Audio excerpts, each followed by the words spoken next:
Science, découverte, prenez de l'avance. Bienvenue dans Futuris. Bienvenue à bord de ce véhicule propre et autonome. Dans les rues de La Rochelle, ville française pionnière en matière de voitures électriques en libre service, la curiosité est intacte. Il faut simplement que vous soyez capable d'appuyer sur cet écran pour donner votre destination. Ça suffit. Ou appuyer sur votre téléphone pour appeler le véhicule. Cette voiture est conçue avec une technologie de dernière génération. Laser, capteur de mouvement, régulateur de vitesse et une assistance pour garer le véhicule. Des programmes informatiques lui permettent de trouver sa route de manière autonome et à une allure modérée.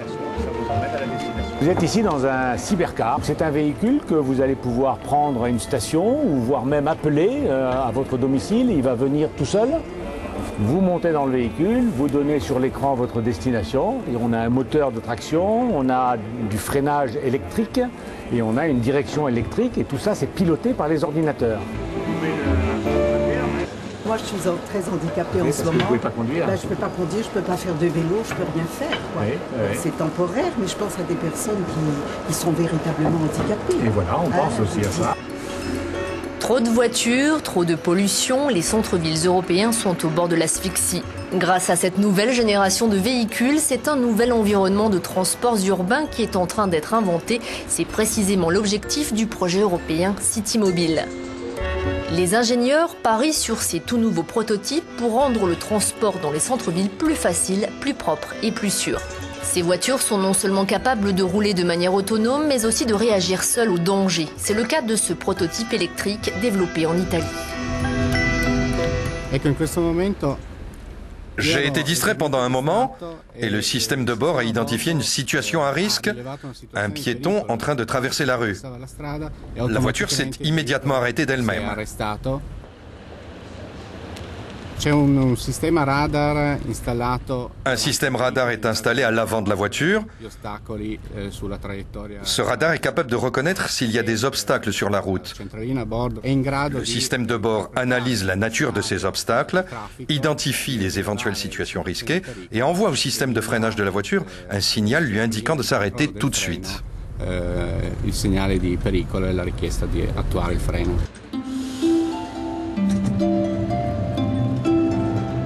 D'autres prototypes sont capables de se reconnaître entre eux. De cette manière, ils restent groupés pendant leur déplacement.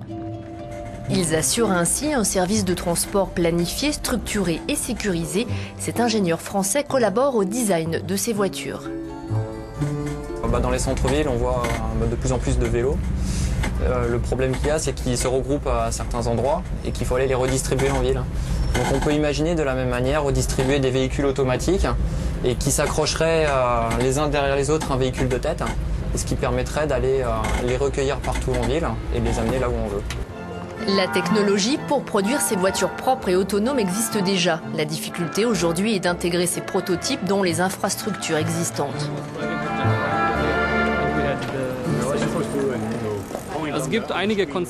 Nous travaillons sur plusieurs idées pour relever ce défi. Par exemple, on pourrait d'abord développer des secteurs en circuit fermé qui relieraient des établissements plus importants tels que des gares avec des grands parkings. Ou bien les véhicules automatiques reçoivent leur propre infrastructure, par exemple sur une plateforme surélevée sur laquelle ils peuvent avancer. Il y a donc plusieurs alternatives. Et nous sommes en train d'évaluer la meilleure façon de procéder.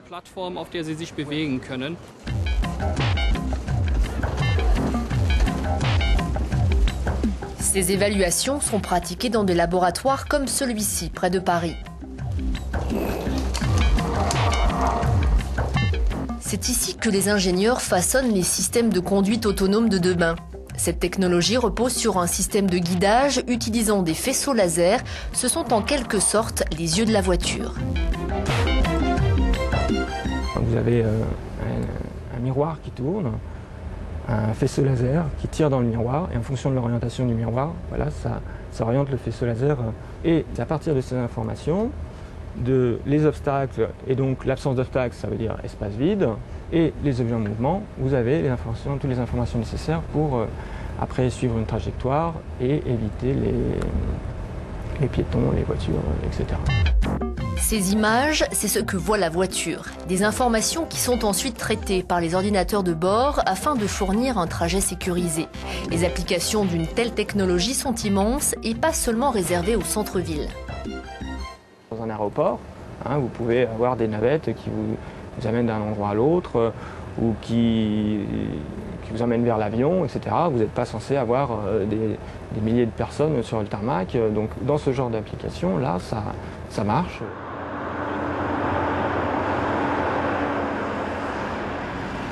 Démonstration à l'aéroport le plus chargé d'Europe, celui d'Heathrow à Londres. Pour y accéder, un système de transport saturé en ligne de bus, de métro, sans compter le trafic routier. Pour régler ces problèmes d'encombrement, un véhicule CityMobile baptisé Ultra a été développé pour relier certains parkings à des terminaux. Voici le véhicule Ultra. Il s'agit d'une nouvelle forme de transport public. Il transporte les voyageurs du parking au terminal d'une manière plutôt agréable. Vous sélectionnez votre destination et les portes s'ouvriront pour monter à bord. À l'intérieur, vous pressez le bouton de fermeture des portes comme dans un ascenseur. Vous n'avez plus qu'à presser le bouton pour faire démarrer le véhicule. Vous avez un feedback de votre voyage depuis ces écrans au plafond et les panneaux latéraux. Ils vous donneront les informations concernant la durée de votre trajet ou votre destination. Si vous avez des problèmes pendant le trajet, il y a 2 boutons dans le véhicule qui vous permettent de rester en contact avec le centre de contrôle. Le véhicule est équipé de micros et de haut-parleurs. Vous pouvez ainsi parler à un contrôleur qui vous donnera des informations sur ce qui se passe. Ce contrôleur peut aussi vous voir, car il y a des caméras. Et cela fournit un niveau de sécurité et un retour entre les voyageurs et ceux qui gèrent le système. Ces véhicules peuvent rouler jusqu'à 40 km/h sur un circuit de 4 km. Les véhicules sont lancés uniquement si la voie est libre.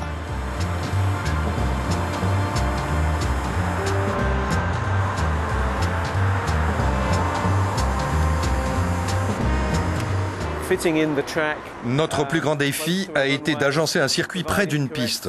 On a aussi énormément travaillé sur le gabarit de cette voie qui se trouve au-dessus d'une autoroute. Nous espérons maintenant soulager le trafic routier. Cela signifie aussi moins de pollution car le système fonctionne à l'électricité. Les batteries sont chargées quand les véhicules sont à l'arrêt. Ce système précurseur va bientôt fonctionner à l'aéroport d'Heathrow et ouvrir la voie pour d'autres aéroports et des centres-villes.